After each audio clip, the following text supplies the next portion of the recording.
Alright, so here's your example problem for the practice problems. What we're going to look at is what the fancy physics world calls an Atwood machine, but you might just recognize as two blocks on a table connected by a string. This setup should look familiar, right? That's just an M. Why did I do that? We've got two blocks, in this case of mass M, connected by a string. One's hanging off the side of a deadly, deadly cliff. So we've got these problems will usually give you numbers here, right? That we might have a mass of 1 kilogram, M is 1 kilogram. I'm going to solve everything in variable form, I think, but they would give you these values here for mass, and then gravity is obviously 9.8. They probably wouldn't give you that, but that's something we should know. So what it'll probably be asking you for generally is either, this is an either or, it could probably be asking you for both, the tension here in the rope or the acceleration of the blocks. So we're going to solve for both because you can do both of them together pretty much. So this is a good old Unit 2 problem, a force analysis problem. So first thing we always have to do is free body diagrams. I'm going to have to draw two, so I'm going to call this one block 1 and this one block 2.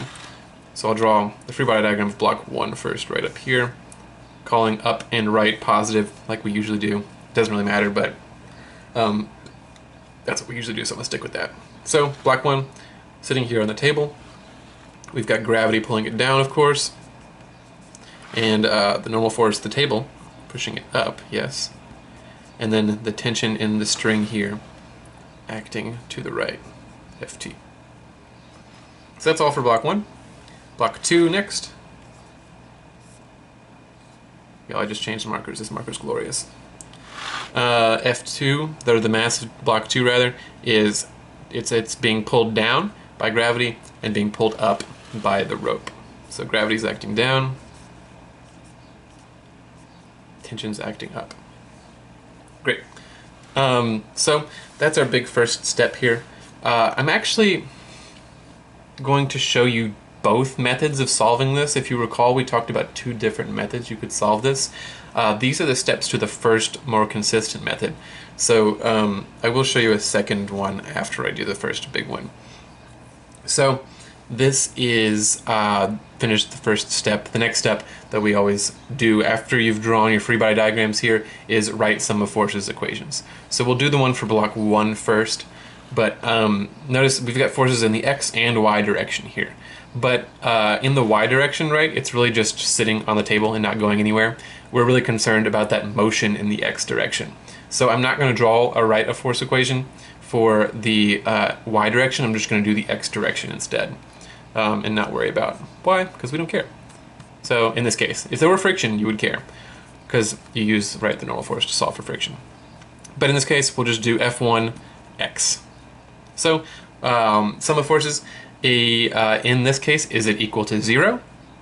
No, right? Because it's accelerating. It is moving. It's not staying still. Well, I guess I didn't tell you, but yeah, these would be accelerating. If there's no friction here, right, it would be moving. So it is accelerating. Our net force is not equal to 0, and when it's not equal to 0, we put in ma here, right? It's the acceleration of block 1, I guess, right, is what we're looking at. So sum of forces is mass times acceleration, and then we do our force analysis part. So for block 1, the only force acting in the x direction is Ft. It's acting in the positive direction. So that's all for block 1. Then we can go to block 2. Block 2 only has forces acting in the y direction, so that's the only one we're going to do. I'll put a y here, I guess, to be specific, but it's really just net force on block 2.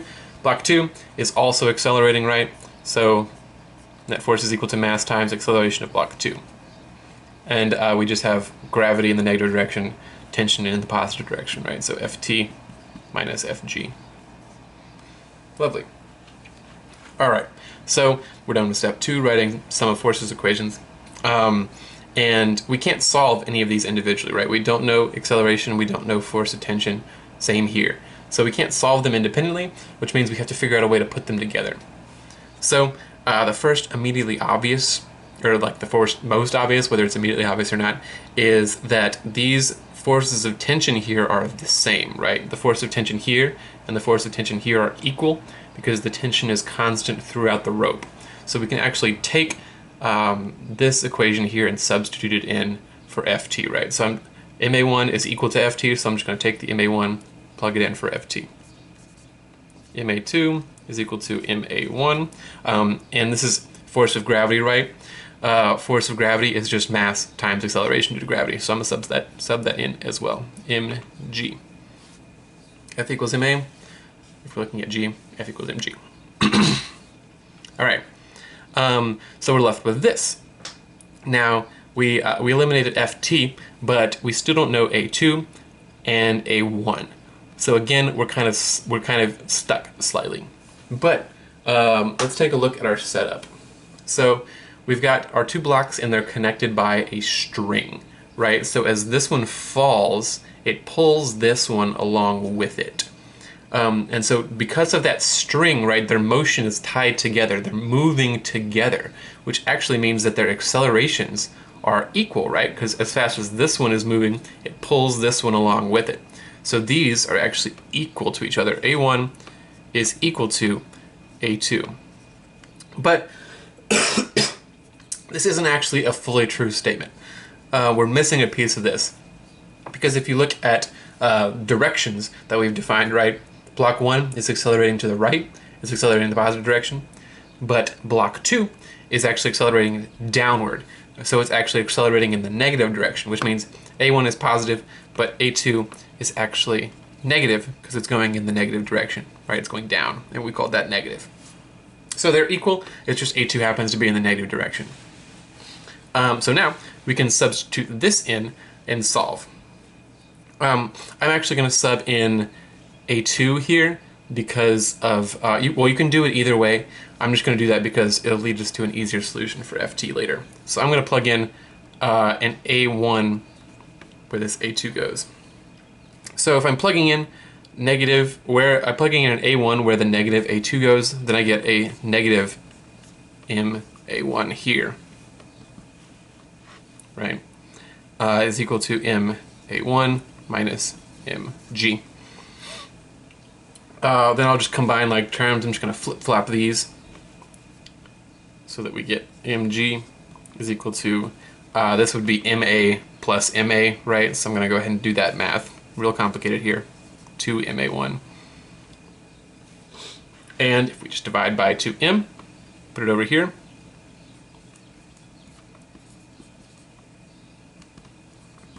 we see that, I can cancel one of these out, I guess, is that A1 is just equal to G over M. And I have numbers for those, right? So I could solve that 1 divided by 9.8, and you'd actually get the acceleration value. So we've solved for the acceleration, and it's just equal. A1 is negative A2, right? So whatever we get here, slap a negative sign in front of it, and that's A2. But now that we know A1, we can actually take this value here and plug it in right there, right? To get Ft. We can get the tension force because now we know A1. We know mass, it was given to us. We've solved for A1, so just mass times A1, and you'd get Ft. So I feel like I don't really need to show that part. That's pretty self-explanatory. Take your value for A1, plug it in here, you can get Ft. Pretty easy. If you solved for A2, obviously you could just plug it into this one and then solve that way because we know Fg already. That's just force of gravity. So that's all. We solved it. That's method 1. I just did it in variable form. I could have plugged values in, but I didn't. But this is the more consistent method. It requires less assumptions and less restructuring of the problem. So this is the way I'd recommend. I'm going to erase because we're going to work on the next one. Method 2. This is the way I'd recommend because you can do that process for all problems.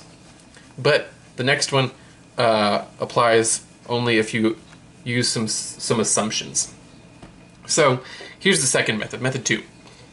Method 2, instead of looking at the blocks individually and doing free body diagrams for each, sum of forces for each, what we can do is we can actually treat them as one system that contains both blocks and the string. And so your big first step, your first assumption here is that in a system, if we're just looking at the motion of the overall system, right, we're concerned about the acceleration of the system, then what we can do is we can ignore the tension force, right? We can ignore the internal force to a system because an internal force in the system isn't going to cause any overall motion. So we're only looking at external forces acting on this system. First, the mass of our whole system, right? Mass of our system is just both masses added together, so it would be 2m, right? And we can look at just the net force acting on the system. The net force acting on the system. The system would be accelerating, right? So it's equal to 2m. It's not equal to 0, it's equal to ma. Our mass of our system is 2m. I just plugged that in here, yeah. And then a would be our acceleration of the overall system. So, what's that equal to? We're looking at just external forces to the system here that are causing it to accelerate. So obviously, part of it, there is normal force here acting on this block that would be external to the system. I'm gonna circle it. This is our system here, right?